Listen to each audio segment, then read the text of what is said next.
Hello. So today we're going to look at something that you would carry in the 70s. So this is an old Army Dragoon. I guess maybe some of the people would carry it in the 70s. But so we're going to go through some of these guns, and these are guns that were made in the 70s. They either came out with them or were very common in the 70s. I mean, I know the 1911 was made in 1911, and the Browning, high power was made in 35, but like all the rest of them came out in the 70s, and these two were very common for military guns in the 70s. So I figured we would do a quick little video on the different guns that were common in the 70s to carry. So we'll get a weight on them as we talk about them and stuff like that. So this is kind of just for fun. I wonder what this thing weighs, because that's what the military used to carry. So that's 60 ounces. So you can imagine lugging that around all day and you only get one shot. So when these came out, they were definitely high-tech. These were built in 1911, and they're single-action semi-automatic. This is a newer version. This isn't a military one from back then because I just don't have one. But they were 8 rounds, and let's get a weight on that to see how heavy they are. And I do carry this one. So this is 39.8 ounces. So, and it was single-action trigger. So it was pretty nice. And you had, usually there was a lock here and slide release, and the mag release is right there. So this kind of set the standard for the whole, wave of the Browning designs with the tilt and lock barrel. So, but that was 1911, and they're made currently. So it's still an option, and people still carry it. Now, this is a Browning high power. This is a knockoff. I don't have an original one. This one's made by Girsan, and back then they used to have 13-round mags. The new ones are 15-round mags or higher. And it was the start of the double-stacked era for 9mm. So let's get a weight on that and see. So this is 32.5 ounces. And this is kind of the, it's almost a direct replica of one. You can, I guess you can use the parts and stuff from this. And on the older ones, they're all interchangeable. The mags are. So it has a single action only too. It has the safety, kind of like the 1911 was, and the slide release and the mag release. And like I said, it's single action only. But yeah, so this is a Browning high power, and it was kind of the start of the whole 9mm double stacked revolution. They came out in 1935.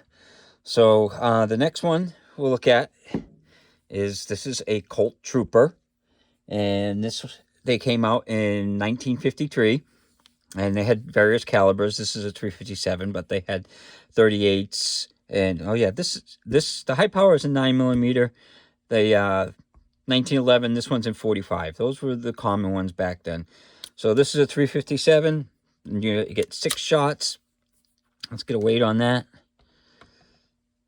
And it's 42.7 ounces. This has got the 6-inch barrel. This was something that like a police revolver. So, and this is single action and double action. So, but it's a good size revolver. But that was very common for police. Police were still kind of in the 70s, still using revolvers and stuff.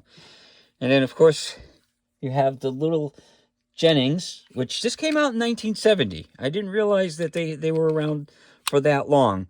So this is just a 22 LR, long rifle, and they were 6-round mags. I couldn't get them to work with much over 5 rounds.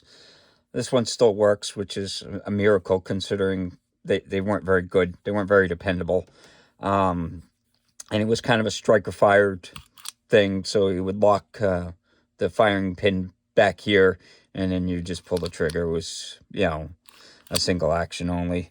But we'll get a weight on that. That was 12.9 ounces. This was like the start of the whole Saturday Night Special things, because they were very cheap, and they were made out of the composite material. They're not steel. They're a zinc alloy. Zamac is what it's referred to. But this was the J22 by Jennings. And so we're moving right along. This is a Star BM, and this came out in 1970 and went to 1992. Now I forgot to mention the Jennings. They make them under a different name. The Jennings name went till 2003, and then it's now a different name for the company. But so this is a Star BM, and this is kind of like a knockoff of the 1911, but it's in 9mm. So let's get a weight on that real quick. And it's 34.4 ounces. And this is all steel. It's a pretty hefty gun.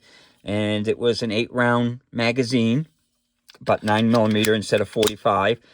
And it's got the same kind of little safety there, and the mag release and slide release. So you can see in comparison to the 1911 how it's considerably shorter, and in height it's you know, shorter in height, in length, and in width it's a little bit narrower. So same idea, just 9mm, and this was very common back then. A lot of militaries use that and stuff. And then here's a Model 13. This is in 357. Now they had Model 10s that were in 38 Special, and this was a heavy barrel, so this was like a police would carry. So let's see what the weight is on that. And that's 38.3 ounces. Now these came out in 1974, and in 1999 they kind of discontinued the 357, the Model 13. You can still get the 38 Special, which is a Model 10, but it's a 6-shot revolver, and it's single action and double action. So these are aftermarket grips. Originally they just had a smaller wood grip, but I like these. But this was a kind of a police gun. The FBI used to use these. The Model 13 was definitely something that the FBI adopted for a while until they went to a semi-automatic. So that was another option that police and FBI adopted. And then we have the SIG P220. And the P220 came out in 1975, and they're currently made. Now this is in, you know, the 220 was the 45 caliber ACP, and this is 7 rounds. You can get 8-round mags for them too. So and this had you know, for the controls, this is a takedown, this is a slide release, this is a decocker, which was a very nice feature on it. So you could hit it like that and it would decock the hammer, and then you had the mag release right there. So what was great about it is you could fire it single action, you can fire it double action, but once you loaded it and you wanted to decock it to carry it, you could just hit the lever and decock it. So let's get a weight on that. Give it a second. This has got an alloy frame. It's a steel slide and it's an alloy frame. So this is 30.3 ounces.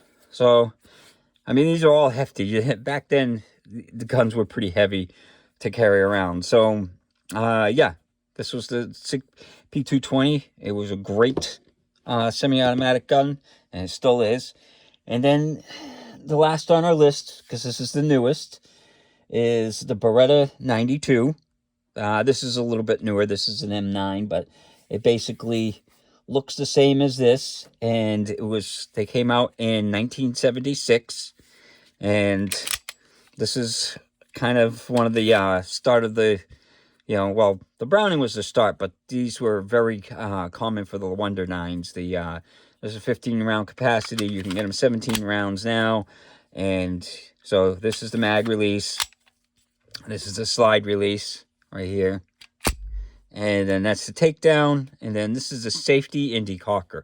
So you click it down and it decocks it. So you can fire this double action or you can fire it single action. So let's get a weight on that. And that's 32.6 ounces. And this got to be so popular that they ended up being adopted by the military for a while, because it was had great track record and stuff. So yeah, so this is the Beretta 92. The FS is fixed sight versions, but yeah. So these are common guns that were back in the 80s, back in the 70s, you could buy and carry. And, I mean, I carried, this was my first gun, so I carried it. I carry all of these currently. Well, this one's too old. I don't bother. I got newer ones that are better than that. So, yeah. So this is just a variety of ones that I've got. And, I figured I'd do a little video on what people were carrying back in the 70s. Because nowadays, with all the lightweight polymer guns, people forget that, this used to be a standard gun for military. Same with this. These were police type guns. And then they came out with these, and those were military guns. This was a military gun. So they ended up using all those. So you went from something that was way back when there was muzzle loaders and stuff, and now you look at some of the guns that you have. And this was in the 70s. So these were very common in the 70s. And I'm sure there's a lot more, but these are all that I have currently. So I hope you guys enjoyed the video, and I hope you have a good day.